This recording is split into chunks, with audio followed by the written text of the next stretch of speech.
তো ফাইনালি যখন শ্রীকৃষ্ণের দর্শন করে আমরা পুরনো মন্দির থেকে বেরোলাম তখন সন্ধে হয়ে গেছে। দেখতে পাচ্ছ ওই যে পুরনো মন্দির, ওখানে কিন্তু মোবাইল ফোন কোনো রকম ব্যাগ নিয়ে ঢোকা একদম অ্যালাউ না। আর এইদিকে হচ্ছে নতুন মন্দির যেটা তৈরি হচ্ছে, এই মন্দির তৈরি গেলে ওখান থেকে শ্রীকৃষ্ণকে এইখানে প্রতিস্থাপন করা হবে। তো যাই হোক, দেখতে পাচ্ছ অলরেডি সন্ধে হয়ে গেছে, ঘুরতে তখন 6টা সাড়ে 6টা প্রায় 7টা বেজে গেছে। আর আজকে আমরা এখান থেকে যাব মুর্শিদাবাদ, সেটাও বেশ লং জার্নি। দেখতে পাচ্ছ তখনও লোক গিজগিজ করছে, যে রাস্তা দিয়ে গেছিলাম সেই রাস্তা দিয়ে আবার ফিরে আসছি।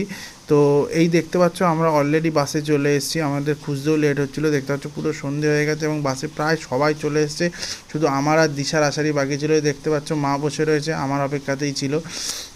তো প্রায় সন্ধে হয়ে গেছে, তখন প্রায় 7:30 8টার কাছাকাছি বেজে গেছে। তো ফাইনালি যখন আমরা ওখান থেকে বেরোলাম তখন প্রায় 8:15 থেকে 20 বাজে, মানে 8:30টার কাছাকাছি।